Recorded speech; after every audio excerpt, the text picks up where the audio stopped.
সুপ্রিয় দর্শক, আসসালামু আলাইকুম। সবাইকে স্বাগত জানাচ্ছি আজকের গুরুত্বপূর্ণ সংবাদে। প্রথমেই জানিয়ে দিচ্ছি সংবাদ শিরোনাম, পরে বিস্তারিত।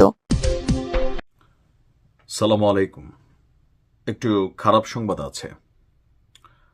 গতকালকে রাত্র থেকে এখন থেকে প্রায় 4-5 ঘন্টা যাবৎ বেগম খালেদা জিয়ার মৃত্যুর খবর সোশ্যাল মিডিয়াতে ছড়িয়ে পড়েছে যে তিনি মারা গেছেন। আর এই ঘটনাটার পিছনে বেশ কিছু যুক্তি দাবি করা হচ্ছে। আর যতটুকু তথ্য আছে, খুব ইমার্জেন্সি জনাব তারেক রহমান বাংলাদেশে আসছেন। বাট ওনার মৃত্যুর খবর এখন পর্যন্ত কোনো অথরাইজড গণমাধ্যম অথবা খালেদা জিয়ার পরিবার অথবা বিএনপি পরিবার থেকে নিশ্চিত করা হয়নি। এখন মৃত্যুর খবরটা নিয়ে যতটুকু ধোঁয়াশা এবং কুয়াশা আছে, আমি যদি প্রথম আলোর একটা রিপোর্ট দেখি, প্রথম আলোর, আমি অন্যান্য গণমাধ্যমগুলোর দিকে গেলাম না বা গণমাধ্যমে ওইভাবে আসেও নাই। প্রথম আলোর রিপোর্টটি বলছে আহমেদ আজম খান গত রাতে ওনাকে দেখতে গিয়েছিলেন, তবে দেখার সুযোগ পাননি, কারণ বর্তমানে খালেদা জিয়া ভেন্টিলেশন সাপোর্টে আছেন। সিসিইউ থেকে ওনাকে আইসিইউতে, এরপর ভেন্টিলেশন বা লাইফ সাপোর্ট যাই বলেন, তিনি এখন ওই অবস্থায় আছেন।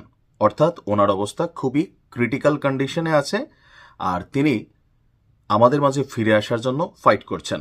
বলার মতন কোনো কন্ডিশনে তিনি এখনও আসেননি। তো গত বুধবার থেকেই প্রায় সারাহীন অবস্থায় তিনি আছেন।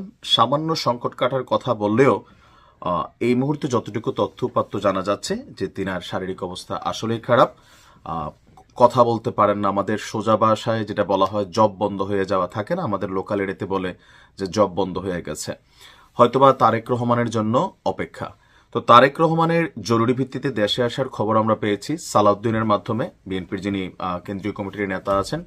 তিনি বলেছেন যে খুব শীঘ্রই ইমার্জেন্সি জনাব তারেক রহমান দেশে আসছেন। এখন সেই দেশে আসা পর্যন্ত কি বেগম খালেদা জিয়ার দেহ লাইফ সাপোর্টে থাকবে?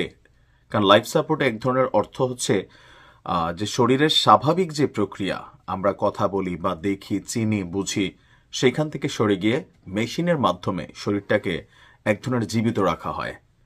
আমাদের গ্রামের ভাষায় বলে যে আসলে দম নাই, তারপরেও মেকানিজমের মাধ্যমে, মেশিনের মাধ্যমে হয়তো শরীরটাকে সচল রাখা হয়, ফুসফুসকে সচল রাখা হয়।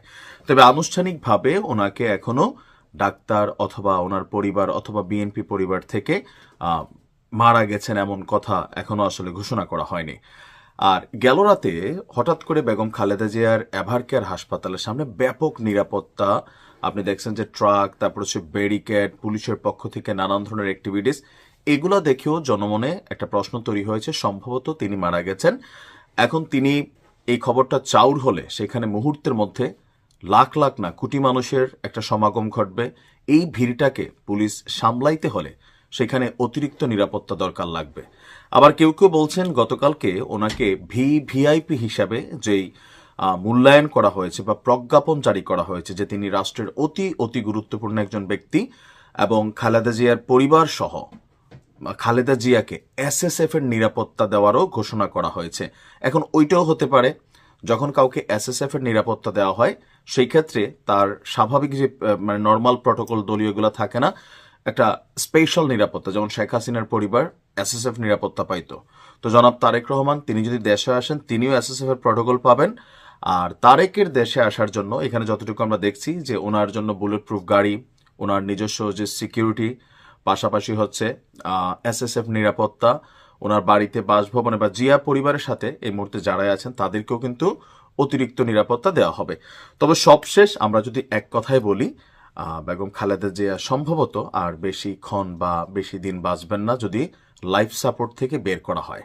কারণ অনেক সময় লাইফ সাপোর্টে থাকা মানে হচ্ছে আমরা মেশিনারিজ, যন্ত্রপাতির মাধ্যমে বেঁচে আছেন, আসলে বেঁচে নাই। এখন এটা আনুষ্ঠানিক ঘোষণা লাগে।